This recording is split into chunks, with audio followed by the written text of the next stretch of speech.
Welcome back to Disney Coffee and Book Talk. Today we are going to be doing a book review of The Librarian's Gargoyle. This is written by Evelyn Shine. I did listen to the audiobook. This was an ARC read, including the audiobook, which was narrated by Abby Creighton, thanks to NetGalley. This was published on September 9th, 2025. I am catching up. I am so sorry. But here is my thoughts. So before I even get into the premise of the book, I don't remember requesting this book. I was probably just going through the pages and like, oh, this looks interesting based off the cover, right? Not even reading the description, because honestly, that's very much me. And like, I'll look at the small tags, like it'll say, you know, like romance, LGBTQ, general fiction, which this applies to all three. I don't know if I paid that much attention, but I liked the cover and I was like, oh, this looks like it's right up my alley. It is. That being said, I don't think based off the cover I expected the amount of spiciness this book had, right? I'll be honest. So I go into this pretty blind because that is the way that my brain has worked, and I'm just listening, and let me tell you, I enjoy this book. Right up my alley. It's paranormal romance, so we have magic, right? We have some romance. It has a little bit of spice. It's LGBTQ. Yes, the gargoyle is a woman as well. And it's also historical fiction because it's set in 1910 in Paris. So again, right up my alley. Love it. I think that this book could have been a little bit spicier. In terms of the spice level, I would give it a 1. I feel like it was just on the precipice of getting into spice, and it really could have gone further, but it wasn't quite it wasn't a lot. Okay, and I really do like spice. But I feel like if it's going to have spice, make it spicy. And I wish that NetGalley kind of had a like spice bar, if that makes sense, like where you can rate your spiciness. Now, granted, this is an ARC read for me, okay? So I'm not reading any of the reviews as well. I'm just scrolling and picking. Okay, that being said, I liked the way that Evelyn really described it, and I wish she went spicier. For the plot though, I thought it was great. I thought it was a little bit different. Again, paranormal romance. When I choose paranormal romance, they are typically heterosexual, or well, heterosexual relationships, and possibly why choose, okay? This one was LGBTQ. We have our gargoyle, who goes by 2 different names, so I want to make that clear. She goes by Iggy, which is what Viola, our human, calls her, in her gargoyle form, and then in her human form, and I'm putting that in quotes, she goes by Boudica. So when her creator allows her to become human, that's her actual name, is Boudica. So as a child, or when Viola was quite young, she had gotten some magic items, including a slipper, a ring, and I think a necklace or something. There was another item, I can't remember. I know the ring was on her neck. And she wore the slippers, and she found out that she can kind of scale walls, right? So Viola would climb. She figured this out. She climbed to the top of the roofs, and she found the gargoyles, and she felt really at home with this gargoyle, Iggy. She named her Iggy. She would lay in her arms, like the gargoyle's like this, right? Some sort of way where she can like lay down. And Viola, as she's growing up, is just laying in her arms and telling her everything, and telling her different stories, and just telling her about her life. And might I add, Viola, who has been pretty open about her sexuality, is falling in love with this gargoyle. Like, she's stoned. She's falling in love with Iggy. Meanwhile, she does meet Boudica, her human form. She doesn't know that Iggy and Boudica are the same person, and she learns that she's falling in love with this woman as well. So she does meet Boudica in the library. She's helping Boudica find some books as a librarian. And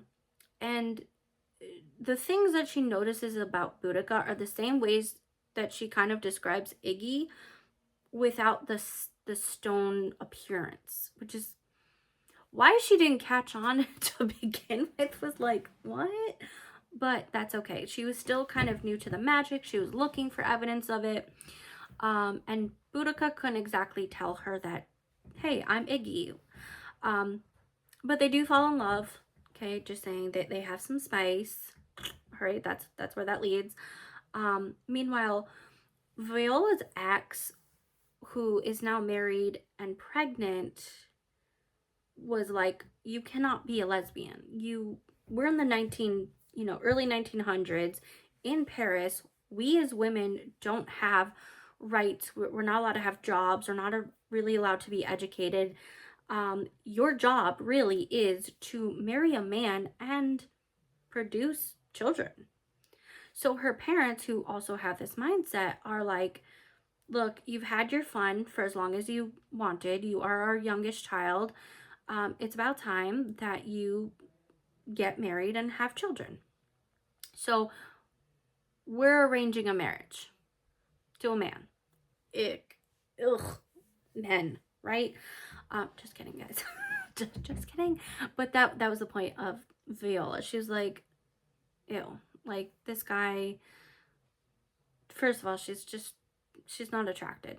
But turns out that her arranged fiance is magic. He's magical, and he's looking for specific things, and he is sending these what we call shades, these like demon-like creatures, after Viola.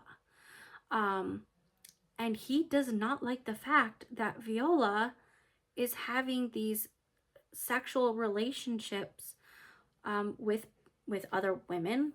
But he's like, hey, we're supposed to get married. Like, you cannot be working at the library. We're like, I'll kind of support you, but not really, right?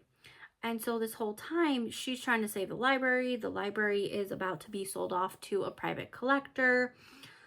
And, she's learning about magic. And so as it turns out, that there are these magical like portals and magical rooms in the library that she's discovering because she has magical items, and she's just learning, right? And then the book ends where she figures out how to access the room where she got the original magic items, to see the magical items, right, from her grandmother. And her grandmother, who's like a ghost in the house that she's supposed to be in, she's like, yeah, I died before I could train you. And so Viola's like, she's stuck, right? She doesn't want to marry this man. She can't save the library right at this point, and there are these shades after her. How is she going to support herself? How is she going to protect herself? Also, Boudica is working for a man who doesn't really want to hire her, because Boudica is supposed to be under his control and not under Viola's control. So it's like a whole mix up, right? Now, this is just book one, and it ended at such a point. I'm like, I want to read book two. I want to read book two. And I really do hope that there's more spice. I really do hope that Boudica has more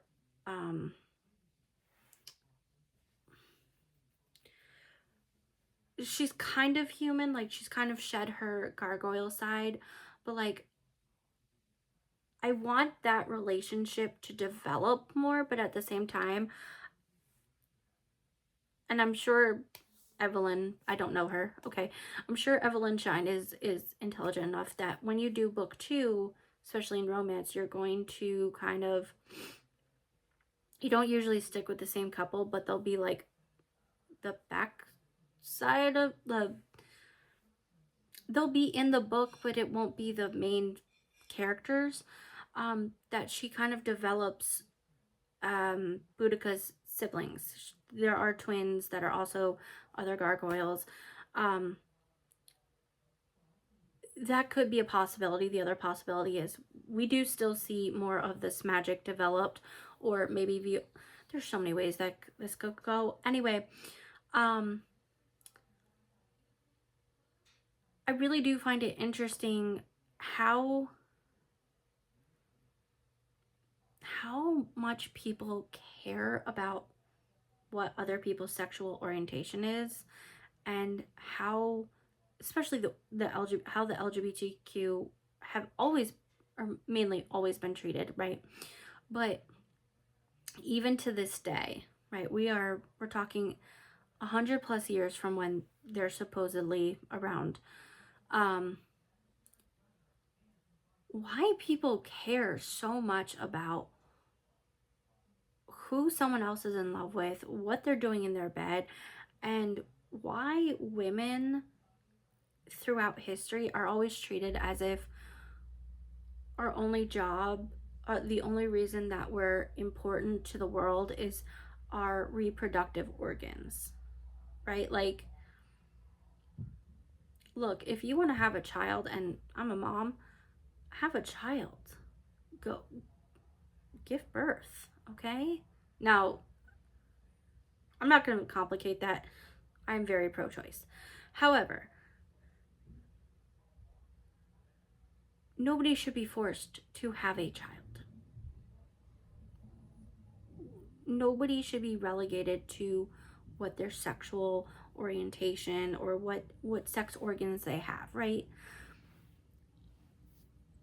And especially women, like the way that women have been treated throughout history as if we're not intelligent, how they keep pushing women to not be able to have the same rights as men. It's because of control.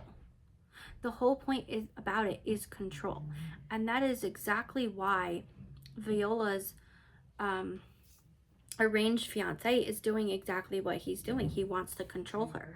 He wants her magical items. He wants access to that. Even though he's also magic, he's not magical by blood, according to Boudica, which is, it's important to the story, but we don't know exactly why yet. Again, I hopefully will find out in book 2. But to have such an expansive library, right? The way that Evelyn describes it, and then to have like these magical rooms that they're finding, and like books on magic, right? But also all this history, and how Viola throughout this book is expressing, right, how important the library itself is, right? Without that magic, how important it is for children to continue to have education, how it's important for the public to have access to these books, to these programs, right? She's talking about story times, things that we still do to this day.